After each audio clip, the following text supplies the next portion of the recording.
Now we're joined by a few very special guests today, and this is Jay. Hi Jay, Hi, nice Emma. to meet you. Nice to meet you too. So what sort of guests have you brought with you Well, today? there's some furry friends, there's some eight-legged friends, there's some scaly friends. Probably guessing that I'm talking about animals. Yes, definitely, that would be wonderful. So what are you going to show us first? I thought we could have a look at a tarantula to start off with. Yeah. Sounds great. She's called Chloe, she's 6 years old. Just before I get her out, I brought this box along to show you because often people get a bit worried when they see this. They think these are all dead spiders in here, but a lot of people don't know that spiders actually shed their skin. So we're going to have a look at this spider that I brought along today. She's very much alive, but this was her old skin that she came out. Wow. She came out of there about 7 days ago now. So not many people know that that happens, but all spiders do that. So would you like to see the real thing? Here she comes. Wow. So you can see everyone knows she's got 8 legs, but these are her 2 arms at the front here as well. So if I hold that alongside her shed skin, this is actually her skeleton. It's her exoskeleton that she came out of. You can actually see that she's a bit bigger than the skeleton. It's hard to imagine how can something bigger come out of something. You can understand Russian dolls being smaller, you know, they come out. But yeah, the air, when it hardens their new skeleton, it starts to grow a little bit. Yeah, so she's got 8 eyes there on the top here. You can just see these. It looks like 2 big eyes, but they're all clustered close together. At the back of her body here, this is where her spinnerets are. If I just let her walk over my hand, if I touch her here, it's a very sensitive place to touch a tarantula. Let's try one more time. I'll try and get some silk for you from her. Can you see the silk? Wow. That's the silk coming out of her. If you would like to hold on to that for me. Yeah, under the studio lights, what should happen is it'll go up in the air. There we go. And that's how baby spiders fly away. They'll parachute away on their silk like that. So that's cool, isn't it? So you said she's 6 years old. Yep. Have you had her for those full 6 years? I've had her since she was a spiderling. That's what you call baby spiders. There were nearly 500 in her egg case, but sadly all the male ones now, all her brothers are dead. They don't live very long, the males. They grow very quickly. They live for about 5 or 6 years, whereas Chloe here, she could live till she's 30 or 40 years old, so a lot longer, yeah. Why is it that females live for longer? It stops them inbreeding. It stops the brothers mating with their sisters because their genes are so similar. You'd end up with quite weak babies, really. So it's better if the males can find a female from another egg case, and it's just nature's clever way of ensuring that happens, really. This is an average-sized specimen. You do get much bigger tarantulas. The biggest one in the world is as big as your school ruler, 30 centimetres across. Yeah, imagine the size of a dinner plate. Imagine that. I don't think I'd want that on my dinner plate. So where is she from? She's from South America, from the rainforest in South America is where you'd find a tarantula like this, yeah. So is she a poisonous spider? No, that's a good question, actually. She's not poisonous, she's venomous, and poisons and venoms are a little bit different. Often they get mistaken or mixed up, especially when you research on websites and things.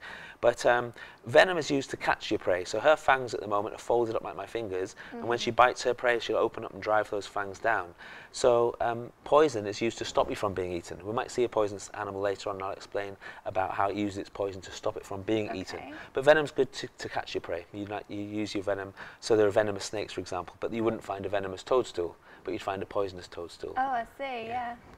She's so calm. Yeah, she's great. They're all used to being handled, these animals, so nice and friendly. A tarantula that's scared will use its back leg to flick hairs. The big round bit here is its abdomen. It'll use the leg, like I'm using my finger, to flick hairs off of here into a predator's eyes, nose or mouth. They're very, very itchy. Really? But so you can see how relaxed she is by the way that she's not using those hairs or not kicking her legs like that. Yeah, so it's always good to look at the animal's body language, yeah.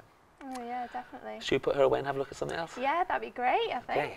Well, next up we've got Esmeralda. Now, Esmeralda is a giant toad, a giant marine toad. Right. And here she is. Here's my lovely Esmeralda. I'll pop her down the table here. She's huge. So why is she called a giant marine toad? Does she live in the sea? Or? Well, that's what they used to think. They often find them along the coastline, just in the jungle at the edge of the coast. And so they thought that they must live in the sea because they're so big. Believe it or not, she's not fully grown yet. She's about 60% grown. Really? So she'll get a lot bigger than that. Huge. So they thought that they must live in the sea because they're so big. But because amphibians have got a very sensitive skin, there's no amphibians that live in the sea. The salt water would be too strong for So is she poisonous or venomous? Yeah, following on from what we were talking about before with the tarantula there, that the tarantula was venomous and used its venom in its fangs. Its venom was used to catch its prey. She doesn't want to be eaten, so she's got poison. And the poison are in these big lumps here, these big glands behind her eyes. And you might just see there's some little holes in those lumps there. And if she gets stressed, she won't, because she's used to being handled. But if she was a wild toad and we got this close, we would have to be very careful, because she can tighten those up like I've tightened my fists, and it'll squirt a milky liquid out of there. So if that goes in your eyes, very uncomfortable. If it goes in your mouth, then we're in trouble because it's quite a strong poison. So what's the difference between a toad and a frog? Well, basically, frogs and toads are all frogs, but the ones that have got drier, wartier skin, we do tend to call those ones toads. There are other differences as well. We've mentioned these lumps behind here where the toxins stored up, and frogs tend to generally hop, whereas toads will crawl. Now she stays still. You notice she's not moved a great deal. She tries to look like a rock. In her travel box there's lots of moss, and by looking like a rock, something like a mouse wouldn't recognise that this was a toad and will wander down in front of the rock, and the rock turns out to be a giant toad. Before you know it, you've been eaten. Because believe it or not, she can, for her Sunday dinner she has a mouse to eat, or even a rat. Do you think she's feeling hungry now? We could try and feed it, or I think she heard you there. I think we could have a try. What I brought along, some of her favourite food. Actually, this is quite good. These are giant mealworms. They need to be alive because she won't eat dead things, because of course she doesn't know how long something's been dead for, so it's not a good idea to eat dead things. But this happens quite quickly, so watch carefully. Toads and frogs need to use their eyeballs to swallow their food. They can't swallow in the same way as we do. So what I'm hoping to demonstrate, if she does fancy one of these today, is if you watch her eyes, she should blink to push the food back down to her stomach there. So we'll look out for that, okay? I'm going to drop it in front of her and we'll see if she's hungry today. She's seen it. Oh, there we go. Yeah. Do you see that eye there? It's her left eye this time, wasn't it? If the mealworm's towards the left of her mouth, she'll use her left eye. If it's towards the right, her right, and in the middle, you've probably guessed it, she'll use both of her eyes. But keep watching, because these are still wiggling around inside her, so if it wiggles back up, she'll blink to push them back down again. Let's see if she wants one more. I'll try and give her a bit more. Oh, there we go. Yes. It's a nice little noise she makes as well, isn't it? She's You can just hear that. If I drop one more of these a little bit further, let's give her a bit more of a challenge to do. If I put this one a bit further away. Let's try and, she's lining up now, watch her tongue. There she goes. And she'll blink again in a moment, I would think, because they'll still be wriggling around inside her. You can see her throat goes up and down all the time. Now that's going down to suck new air into her nose. It creates a sort of vacuum when it goes down. Okay. But I think because of the shape of that, her eyes just help her to push that food down to her stomach. She'll do something interesting. If I pick her up, she thinks I'm a predator then, and she'll try and inflate herself. So you should see these little bursts of pumping herself up. We'll have a little try. So if I lift her up, let's see if she'll do that today. Oh, yeah. See that? And now she's made herself, all this is air, so she's made herself bigger. Now the reason for doing that is if I was a snake and I grabbed hold of the toad and it made itself bigger and bigger inside my mouth, I'm going to think, what's going on here? And I might spit it back out. So that could be a good defence mechanism to just save her life. Yeah. Now you've got more than one of the next guests. Well, we're going to have a look at some reptiles now, and these lizards that I brought along like to live in groups, so I've brought 3 of them along today. I've got 13 of them back at the zoo. They like a bit of bark, actually, from the side of a tree. They're Australian lizards, so when the sun comes up today, the first lizard of the day will wake up and he'll climb up the tree and sit on the side of the tree that's got the sun shining on it to warm them up. What with them being cold-blooded, they need the heat from the sun to do that. So I have to kind of replicate this back at the zoo, so I've got a very powerful light that shines down on a rock like this, and the first one of the day will wake up and sit on the rock. And then another one will come along, and I think that's a good place to go and sit, and this one will sit on his back like that. And then another one will come along, because what's happening is they're getting warm underneath the sun, you see. Another one will come along and join him and sit on the back like this. This is a female, and these are 2 males. They're all named after places in Australia. So this is Alice, after Alice Springs. Sydney's the one in the middle here. He's quite a character. He sometimes sticks his tongue out, so we'll look out for him doing that when he gets warm. Because that's how they'll cool down. They can't sweat, you see, so they open up their mouth to cool down. Yeah. And then the bottom one's called Darwin.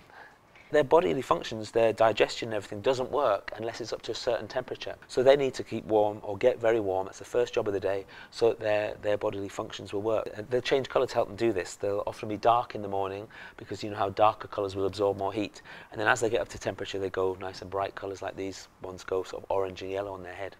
So whereabouts do they tend to live in Australia? They've got quite a big distribution, and depending on the colour of the sand, for example, the ones around Ayers Rock, where it's very red in the red centre of Australia, to help them with their camouflage, they're almost a bright red colour, almost like a brick red. Wow. Yeah, so it's quite cool. But they've got these lovely long toes to hold on. If they fall out of a tree, one of these long toes will snag on a branch and stop. They can hold their whole body weight and it'll help them climb back into the branch. If we were walking along, you know how we might spin our arm around if we lose balance, if we're walking along a thin branch. They spin their tail around it. This is when they're in balance, and when they lose balance, the tail starts to spin round. Oh, yeah. Which is quite good, isn't it? Yeah. So there we go. Another good thing they do is if they're up in the tree, if I wobble the body, you might see how the head kind of stays still. Yeah. Yeah, so that again stops them getting all dizzy up in the trees when they're moving around in the branches all day long. The one on the log here has flattened its body out. If you have a look at its back here, you'll see how it's flattened out. And they do that to make the surface area bigger, so more of the sun, it's like a bigger radiator, as it were. So that surface area is bigger now, it'll warm them up a lot quicker, which is quite good. Yeah, so bearded dragons. from Australia. So where did these guys come from? Did you get them from a zoo as well? They're quite common as pets now, bearded dragons. You can see how easygoing they are. Most lizards, you'd say, do you want to see the lizard, and you'd open your hands and they'd be off. If you think about the ones we see on holiday, like geckos and things. But bearded dragons are just very easygoing. They've been bred for quite a number. Yeah, he's intrigued by all that. He thinks these are like suns, you see. He's looking around. Because I didn't realise there's more than one sun, so that's what he's looking at these lights, because they're nice and warm for them. But yeah, they're very easygoing, as you can see. What's this young lady called? Well, this little one who's playing with me at the moment, she's kind of teething at the moment, or she's practicing her hunting skills. This is my latest addition to my zoo. This is Misha, and Misha's just 11 weeks old. She's a baby meerkat. She was born at the zoo, as I say, 11 weeks ago now. But she should like it in here, actually. We put this cloth on the table so she doesn't slip. I thought she might feel the heat from the lights and maybe stand up for us, so we'll keep an eye out for her doing that. A meerkat's got a funny name, really, because it's not a cat, and it translates as marsh cat, so they don't live in marshy areas, they live in the Kalahari Desert. And they're not a cat, they're a type of mongoose. What she's doing now, which is quite interesting, when she's playing with me, she was a single baby, so she would normally be playing with her brothers and sisters. And when she goes back to my little zoo, there are 5 other ones that she plays with, so she's part of a group, which is very important. Definitely. But now when she's out, she wants to kind of play fight, so you might see her doing this, and she might start nibbling me a little bit. And that's just her practicing her hunting skills, what she'd do there. She's excited at the moment. If you look at her tail, see how the hair's all sticking out. Lots of interesting things in here for her to explore. Yeah, she'd love to have a good look around here, I'm sure she would, yeah. Now remember, she might just give you a little nip. They're very small, those teeth, but they're quite sharp at the moment. But she doesn't mean to be nasty. She just you're helping her with her hunting skills. So think of it that way. So what sort of things do meerkats like to eat?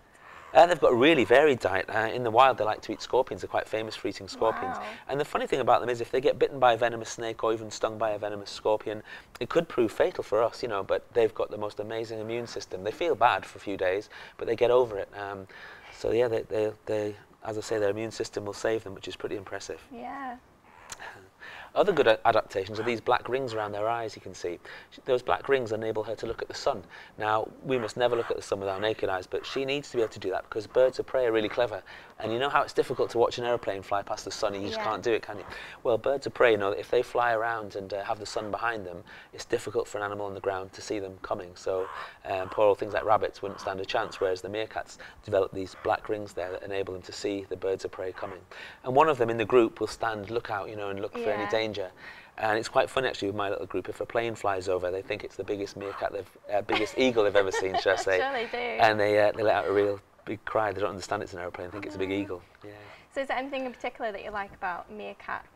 I just love how clever they are. They're just like little people. Each one's got their own personality, and they've got their own little characters, and they're very clever. I mean, her dad, he knows his name, and he'll follow me. I can take them for a walk without a lead.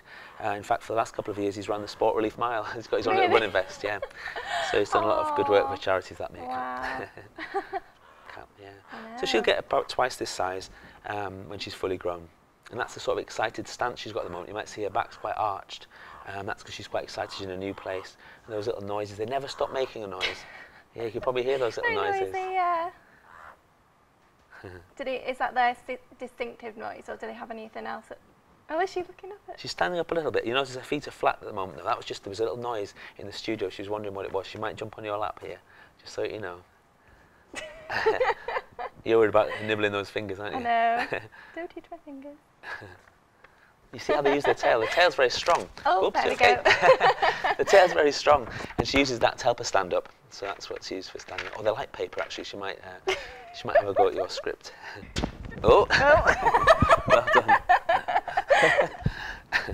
Misha, behave yourself. Now, Misha's 11 weeks, as I was saying, but she could live till she's about, well, in the wild, about 5 years, because they have quite a hard life in the wild. They come across other groups of meerkats and they'll fight. They often fight to the death if they come across a mob or a gang, which is what you call a group of meerkats. But in captivity, because life's so much easier and they're not going to be eating venomous things like scorpions and cobras, they should live till about 8 or even 10 years of age. Yeah. Okay. You might notice me grooming her quite hard around her chin. They often get food stuck underneath her chin, so that calms her down if I do this, because the other meerkats will often groom them underneath there, yeah. Yeah, we'll save the best to last, I think, in a way. I'm going to have a look at a snake now. This is just her, or his, should I say, travel box, but it's a very unusual snake. It's called a black blood python. There he is. If I pop him down in here, why he's unusual is because of his shape. He's very heavy, as I'm sure you think you were expecting a longer snake. If we just let it settle there, just for a few seconds, what we'll probably see happen is it will settle down, its tongue will stop flicking, and it'll go into its hunting mode. Now don't worry, okay, we're okay where we're sitting, but it'll do this. It'll sit in water where it lives in the swamps of places like Malaysia is where you find these. This one actually comes from Sumatra, or when I say it comes from there, that's where it would originate from. But they're laying water about this deep, just enough water to cover their body. And it's like a trap then. They use their body like a sort of tripwire. So if a duck comes swimming through the water and it touches the snake's body, the snake knows exactly where to strike to grab its prey there, yeah. So just see if it'll settle down. He is huge. So how big do these snakes tend to grow? Because this is a water snake, that's why it looks so heavy. You know, when we go swimming to the swimming baths, we feel lighter in the water, don't we? The water pushes on our body. And so that enables this snake to be so big. The heaviest snake in the world is a green anaconda, a water snake. But the longest snake is a python, and that lives on the land. So because it's on the land, it can't be so heavy-bodied. It needs to be able to move around a bit better. But snakes never stop growing. This one's a fairly large one for this species.